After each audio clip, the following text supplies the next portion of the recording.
wabarakatuh. Perkenalkan, nama saya Akila Fadihaya dari Prodi Psikologi Islam dengan NPM 20310604000. Tujuan saya membuat video ini untuk memenuhi tugas akhir dengan mata kuliah Islam dan Lingkungan Hidup.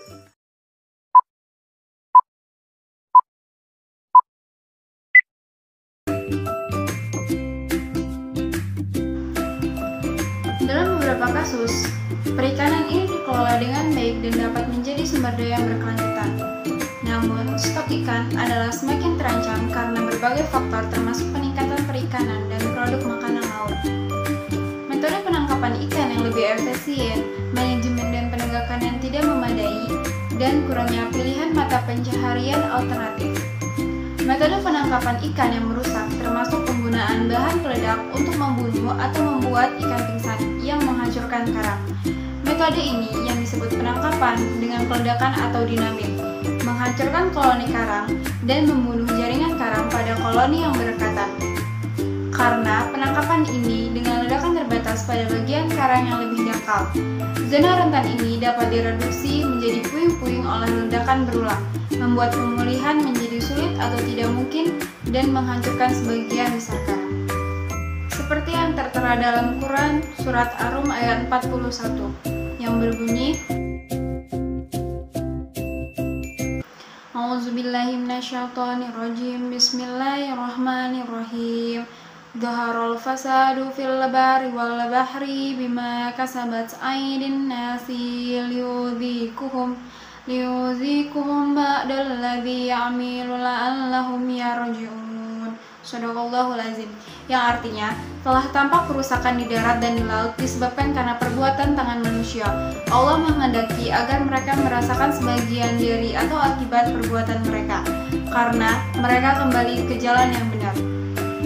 Penangkapan ikan dengan menggunakan bom, penangkapan ikan dengan menggunakan racun, dan pemboman ikan merupakan praktek yang umum dilakukan serta dapat memberikan dampak negatif bagi ekosistem terumbu karang. Nelayan selama ini selalu dianggap oleh berbagai pihak lain sebagai perusak lingkungan, khususnya terumbu karang.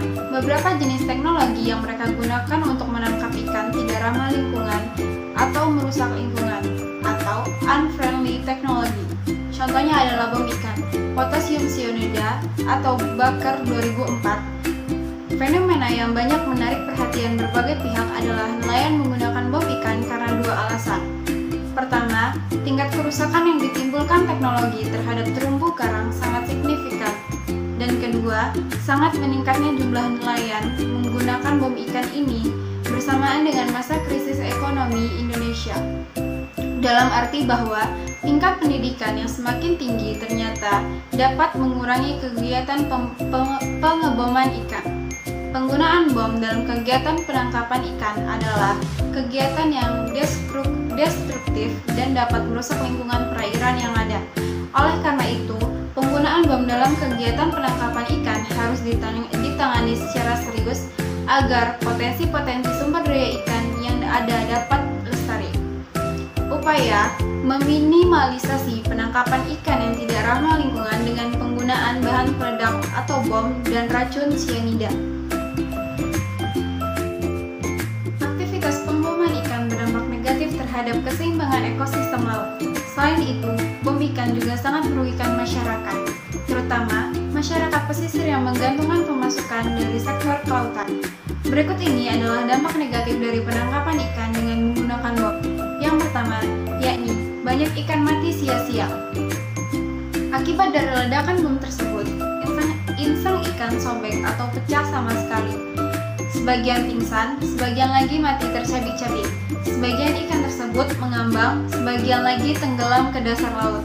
Oleh para nelayan itu, sebagian ikan ini diangkut dan sisanya dibiarkan membusuk begitu saja. Banyak bangkai ikan yang akhirnya membusuk di pantai sekitarnya. Yang kedua, merusak terumbu karang. Ledakan bom ikan juga menghancurkan terumbu karang yang halus dan indah. Bom ikan dengan berat 250 gram dapat menghancurkan sekurangnya 50 meter persegi terumbu karang. Perlu waktu berpuluh-puluh tahun untuk proses perbaikan alami terumbu karang tersebut.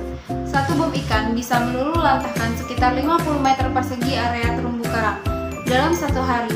Nelayan-nelayan itu menggunakan puluhan bom ikan. Bayangkan kehancuran yang diakibatkannya. Yang ketiga, yakni jumlah ikan berkurang drastis. Penggunaan bom ikan dilarang dimanapun di dunia, karena cara mencari ikan yang merusak ini tidak berkelanjutan. Setelah suatu tempat digunakan bom ikan dan terumbu karang hancur, ikan-ikan tidak akan kembali lagi ke daerah itu.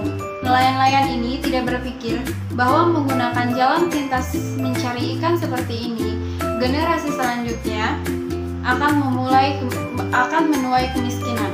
Nelayan-nelayan yang tidak peduli itu akan berpindah dari satu wilayah ke wilayah lain yang belum pernah tersentuh bom ikan. Demikian seterusnya.